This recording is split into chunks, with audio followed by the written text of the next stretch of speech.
Assalamualaikum warahmatullahi wabarakatuh.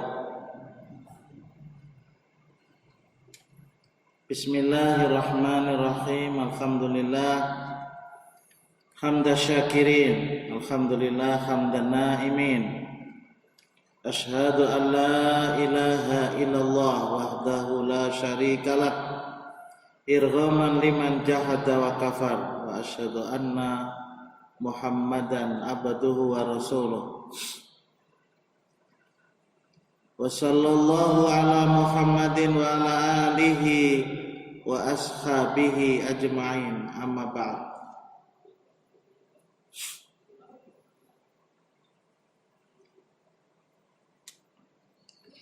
Jamaah yang dimuliakan Allah, di dalam surat Al-Anfal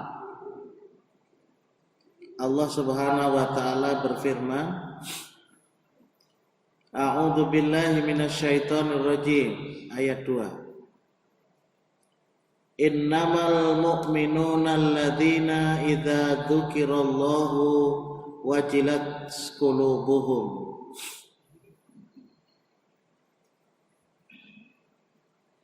wa idza tuliyat 'alaihim ayatuhu zadathum imana wa ala rabbihim yatawakkalun. Alladzina yuqimuna sholata wa mimma razaqnahum yunfikun. Ulaika humul mu'minuna haqqan lahum darajatun 'inda rabbihim wa maghfiratu wa rizqun karim.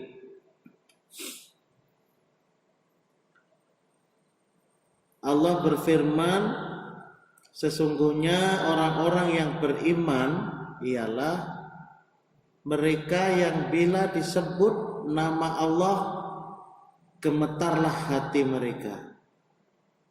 Gemetarlah hati mereka. Dan apabila dibacakan ayat-ayatnya bertambahlah iman. Zadathum imana. Bertambahlah iman mereka. Dan hanya kepada Tuhanlah mereka bertawakal. Siapa itu? Orang-orang yang ia mendirikan sholat.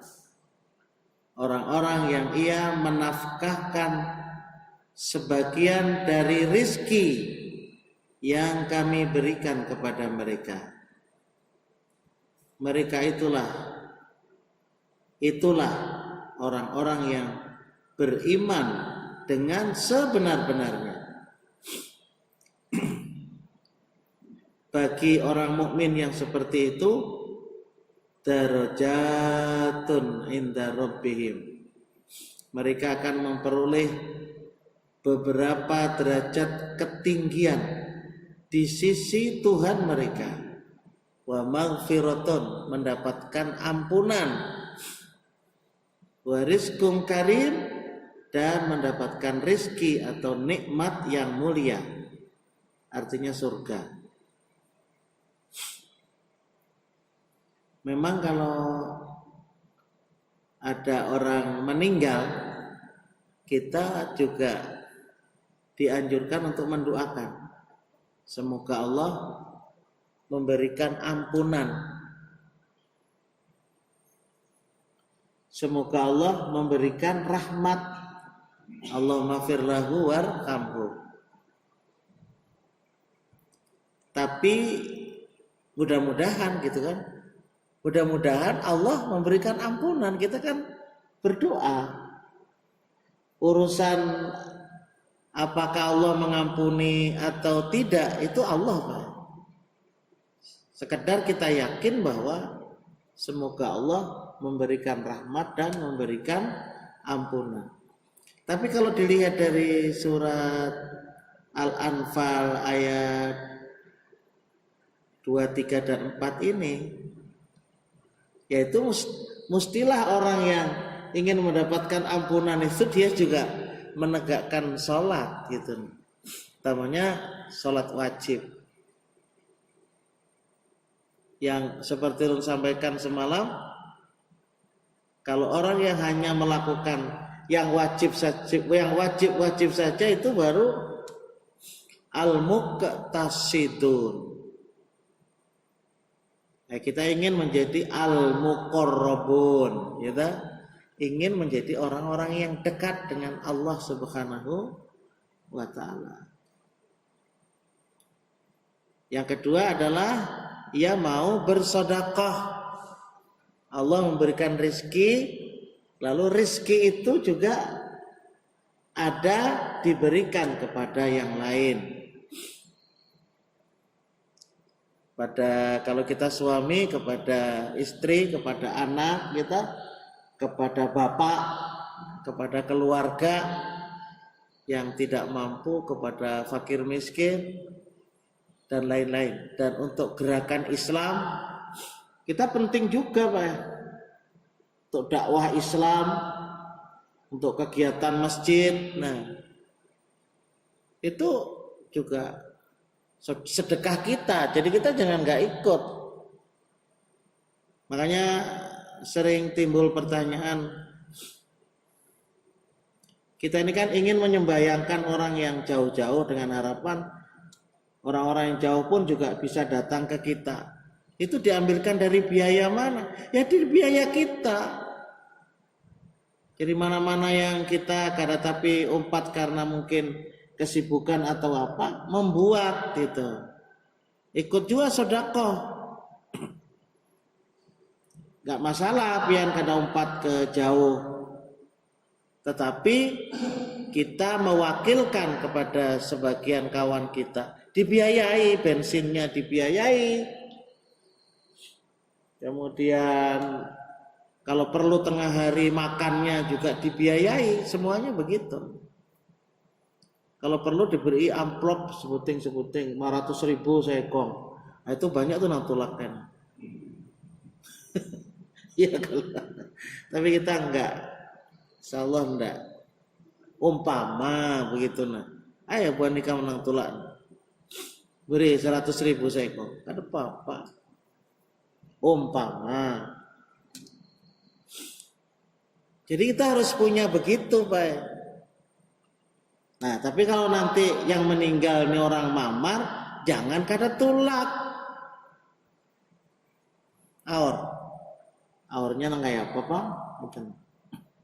Kalau memang udur bujur-bujur ya nggak berangkat. Kalau walaupun sifatnya kifayah, Pak. Itu tadi kita menginginkan ampunan, menginginkan rahmat. Yang ulun kita bicarakan pada hari ini, Pak, di dalam kitabnya Ibnu Taimiyah Al-Ibadah, beliau mengatakan, iman itu apa sih? Iman itu apa? Al-imanu tasdikun bil qalbi wa iqrarun bil lisani wa amalun bil arkan. Itu yang disebut dengan iman. Kalau melihat definisi ini, itu Ibnu Taimiyah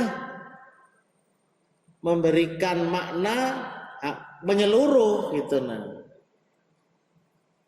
Jadi iman itu hubungannya dengan hati. Bagaimana membenarkan? Maksud ulun semalam beberapa pertemuan ulun menyampaikan tentang bagaimana kita meyakini gitu loh. Wal awwalu wal akhiru wal zahiru wal batinu wa huwa bikulli syai'in alim. Itu hubungannya dengan tasdik, Pak. Hubungannya dengan membenarkan di dalam hati. Dan itu Allah yang berfirman gitu. Bagaimana kita meyakini bahwa berdasarkan waktu Allah itu maha awal tanpa permulaan gitu loh. Al awal bila bidayah wal akhir bila nihayah. Cut nggak ada habisnya. kekal. Nah, kalau dalam sifat 20 orang mengenal dengan kidam, bakok itu. Jadi nggak ada habisnya Allah itu, kekal. Itu begitu. Nah, kalau kita kan ada awalnya, kemudian Allah mengekalkan gitu. Jadi beda dengan Allah. Allah Al-Khaliq.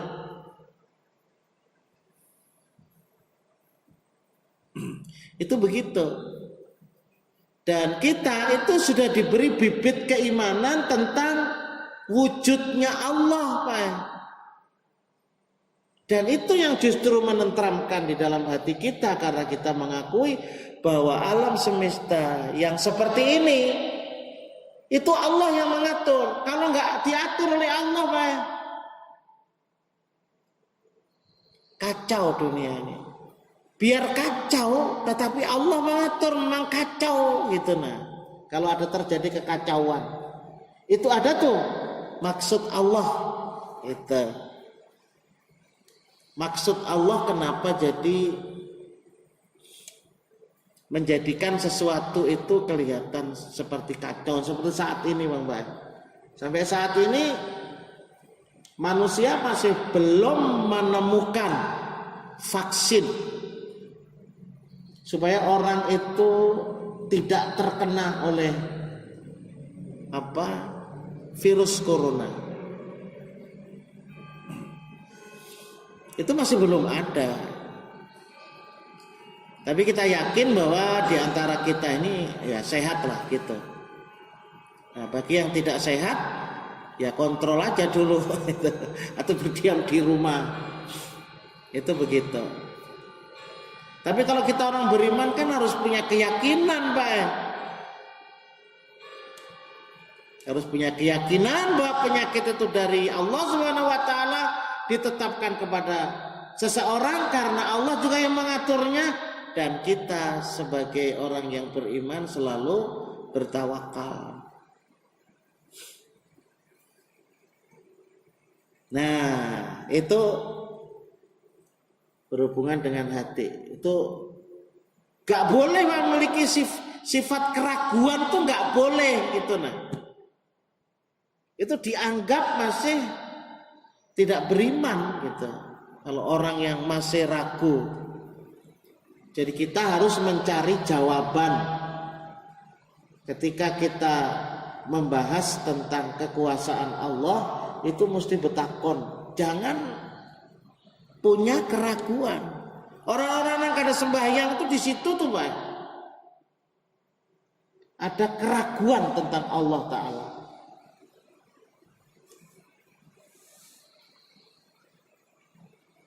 Ya mungkin di samping memang menjadi tentaranya syaitan, itu bukan lagi digoda. Ada yang bertanya kan, itu Pak, orang kada sembahyang, kada bisa sembahyang Jumat, kada bisa membaca Quran, kada mau berzikir, itu setannya macam apa? Ya ndak, dianya juga menjadi sahabatnya syaitan. Jadi sahabat, saudara.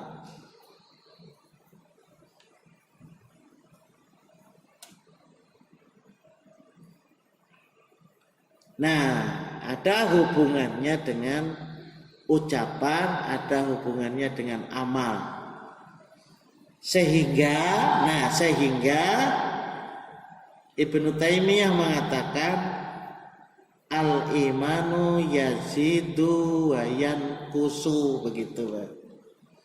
Seperti yang ulun baca tadi.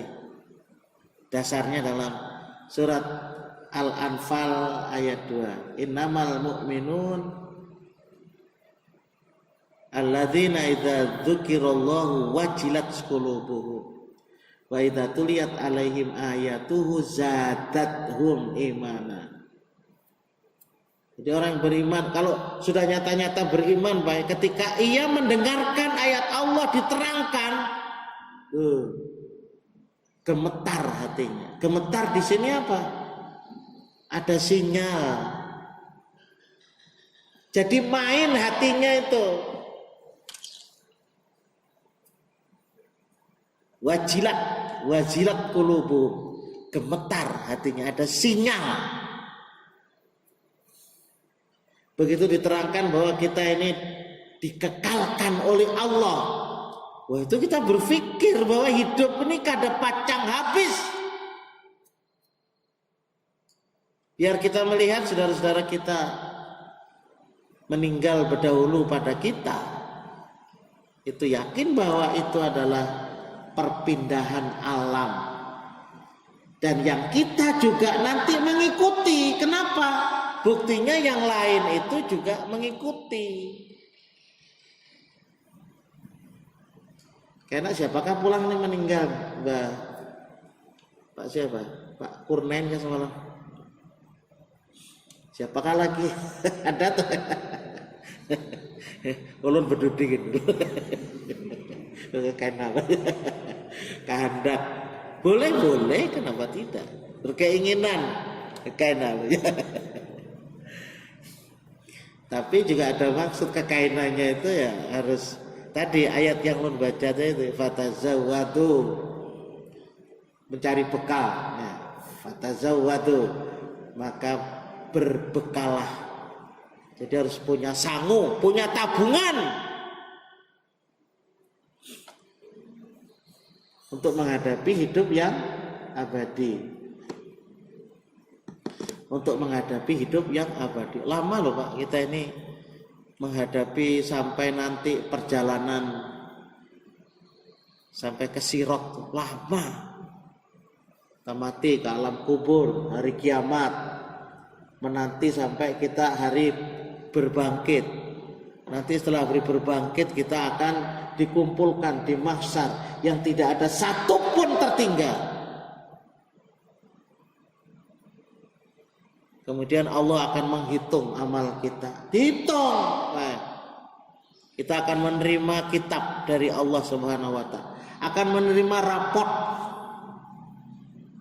Fa amma man utiya kitabahu biyamini fasawfa yuhasabu hisaban yasira wa yanqalibu ila ahlihi masrura. Itu. Nanti menerima kitab dengan tangan kanan, biyaminihi, dengan tangan kanannya. Ada yang mengatakan tangan kanannya itu manusia yang menerima dengan tangan kanannya, ada yang mengatakan dengan tangan kanan Allah. Ada lewat membelakangi wara'a dhuhri.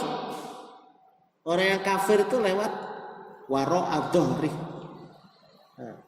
ke belakang.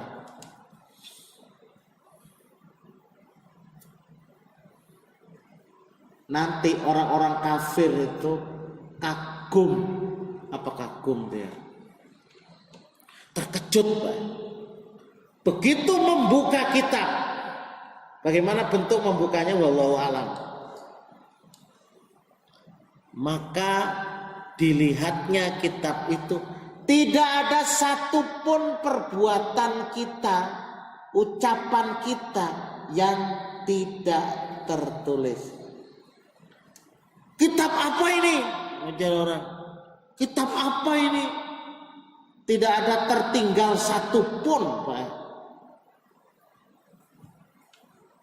Kita sudah meyakini, no problem. Gak problem, Pak. Nah, kita sudah meyakini.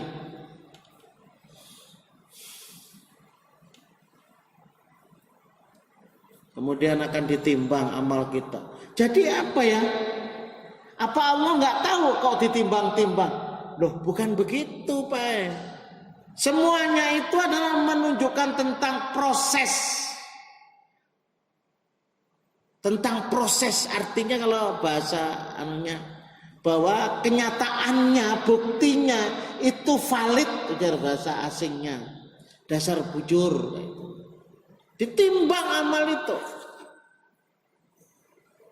antara amal kebaikan dengan amal yang kejelekan itu timbang. Makanya kita mendoakan, Allahumma in kana muhsinan fazidhu ihsanan wa in kana musian fatajawaz anhu walakihi birahmatikal amna min adzabika min adzabihi. Ya Allah, ya Tuhanku, jikalaulah jenazah ini memiliki sebuah kebajikan, maka tambahkan ya Allah kebajikan yang banyak padanya. Sebelum kita minta, Allah itu sudah memperbanyak loh Pak. Allah itu sudah memperbanyak. Amalan yang sedikit ya, amalan yang sedikit itu oleh Allah dilipat gandakan yang tiada tara banyaknya. Amalnya sedikit, tapi Allah menggandakan, melipat gandakan. Coba kitanya aja yang kada mau beramal, padahal amalannya itu kadang-kadang ada. Orang baca Quran, mendengarkan, orang sembahyang ini kan mendengarkan. Ya ketika membaca Fatihah, bacalah semampu kita untuk membaca sebagai makmum. Walaupun ada juga para ulama yang mengatakan cukup mendengarkan imam, ada juga.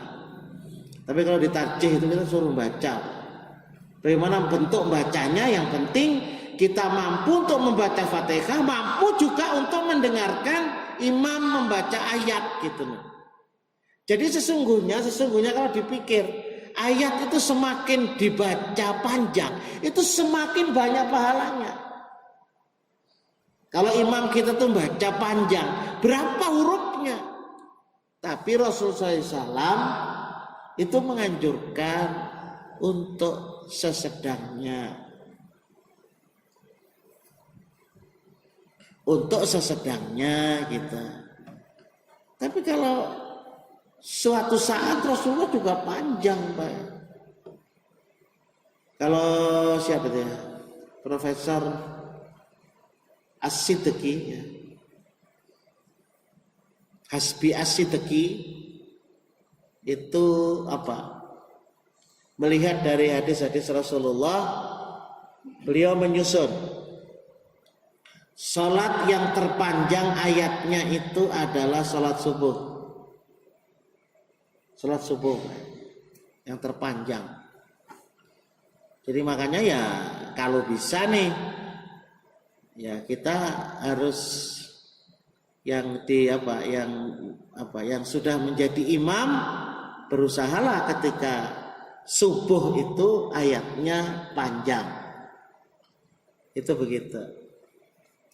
Nah hari Jumat aja Pak ya, kalau kita mampu untuk melaksanakan sunnah Rasulullah untuk membaca surat Sajadah rakaat pertama dan yang rakaat kedua surat Al-Insan. Cuman Ibnu Qayyim mengatakan jangan batatarusan gitu. Ada aja tuh berhentinya. Kadang membaca itu. Tak tahu berapa kali nggak masalah, pokoknya ada juga tuh. Jangan terus gitu nah. Ya mungkin ada 2 bulan sekali tidak baca. Tapi itu kan memang kalau imamnya imam yang sudah tetap ya.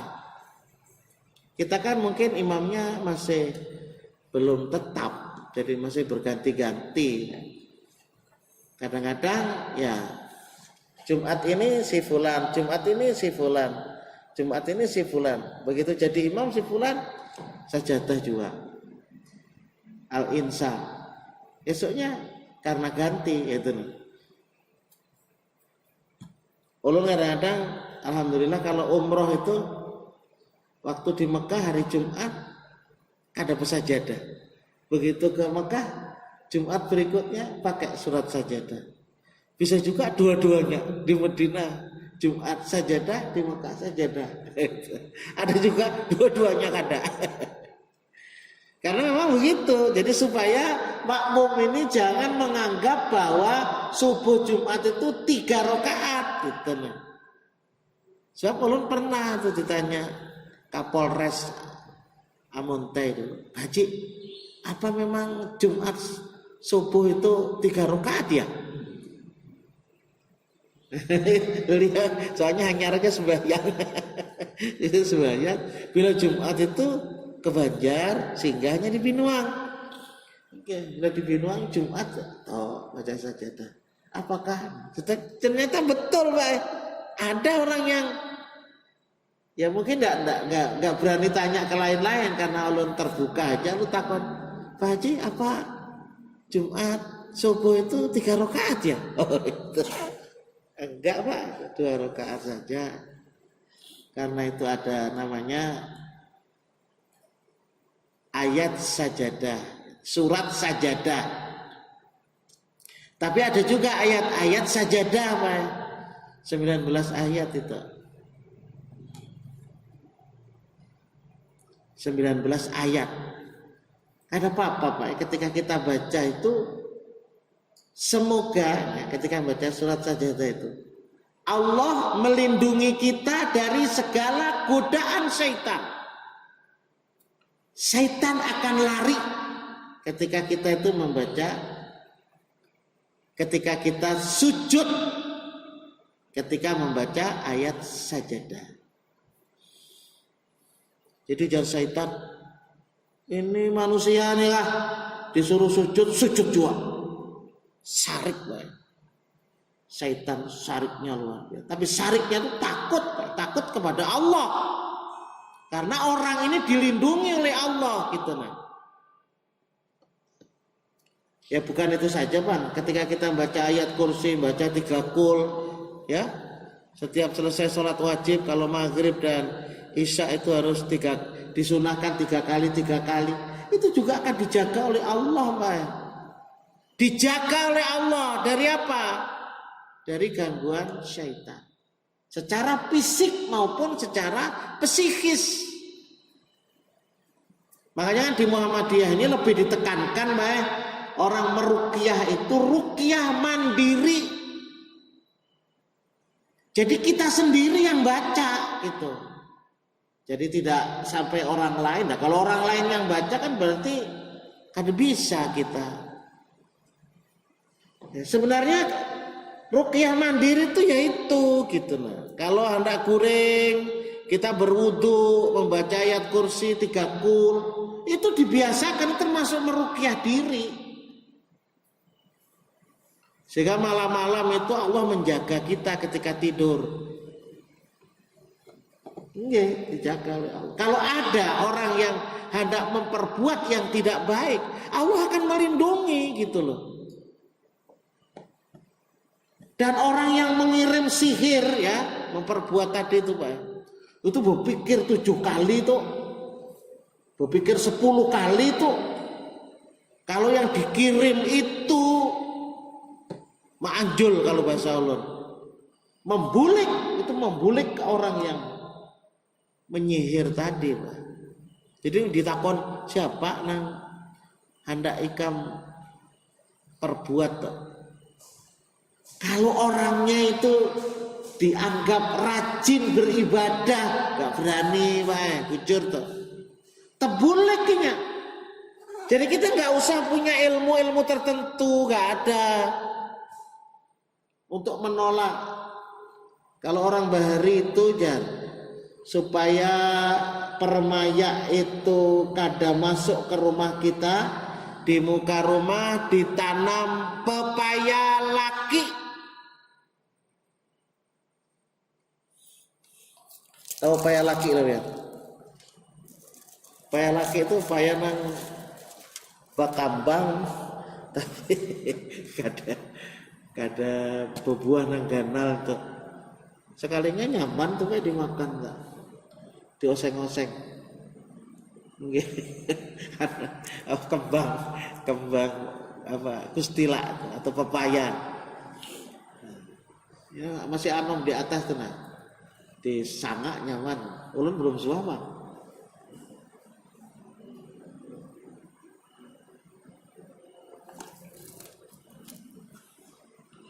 Ada Ada orang Pak dirajah rumah. Ya enggak lah kita Pak. Enggak. Dipasang ayat kursi, bukan dipasang Pak. Boleh sih mau masang boleh. Kaligrafi ya, kaligrafi ayat kursi.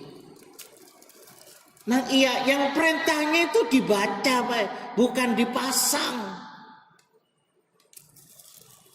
Mah hendak duitnya, takutan kalau diambil toyol, lalu diletakkan Al-Quran atau diletakkan ayat kursi di atas duit itu. Gak apa-apa Pak itu.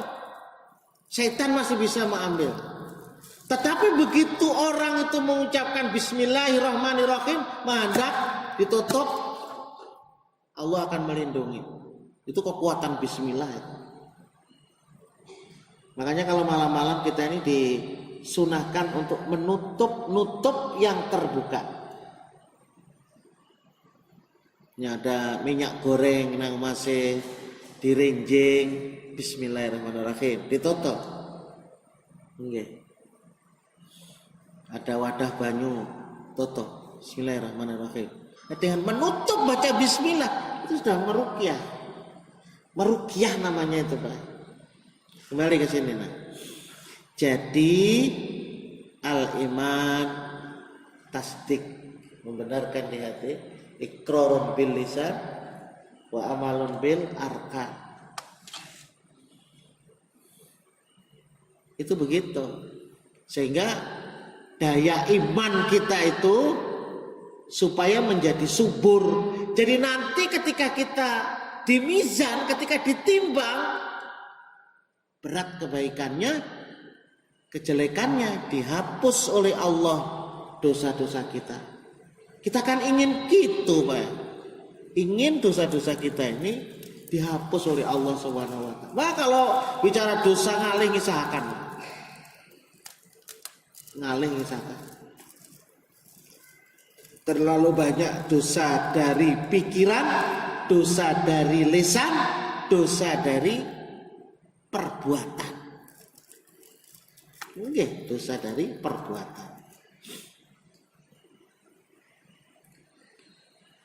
Makanya Ibnu Qayyim ini menjelaskan tentang gambaran dari Ibnu Taimiyah tadi.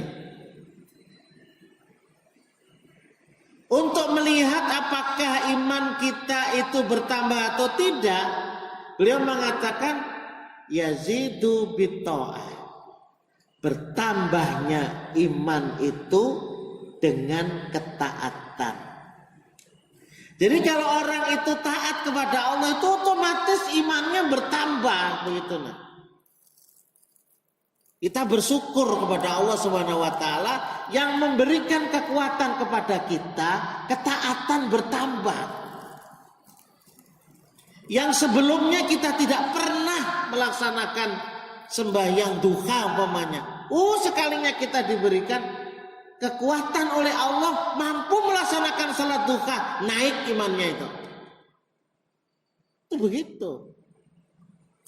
Yang tadinya pemalar gitu nah. Kemudian dia mau bersedekah, maka ia termasuk orang-orang yang bertambah, yazidu bitta'ah.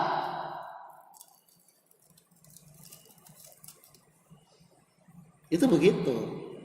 Wa yanqusu bil maksiyah. Berkurangnya iman itu karena mengingkari atau dia berbuat kemaksiatan. Maksiat itu maksudnya mengingkari. Jadi ketika dia sudah dalam hatinya ada sesuatu yang tidak baik, ada sangka buruk apa begitu. Kita ini bisa saja sangka buruk. Orang ini bisa anu nih. Jadi memang ya susah juga Pak ya dalam kehidupan saat ini antara jelek sangka dengan baik sangka. Kadang-kadang ada juga ketika orang itu baik sangka aja sekalian didustai. Sekalian didustai Pak. Nah, Padahal kita ini baik sangka, cuma ini baik orangnya ini. Ayo Cak, aku bantu untuk menghutangi. Sekalinya begitu sudah dihutangi karena terbulik. Tapi ada juga jalannya keluar. Jalan keluarnya ada apa? Diikhlaskan. Wah, diikhlaskan. Itu bagus banget tuh.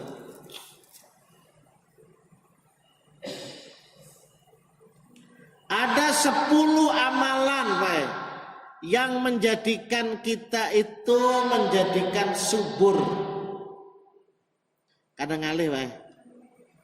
Yang pertama, wadhkur rabbaka fi nafsika tadarruan wa khifatan wa dunal jahri minal qawli bil ghuduwi wal asal wa la takum minal ghafilin. Surat Al-A'raf ayat 205.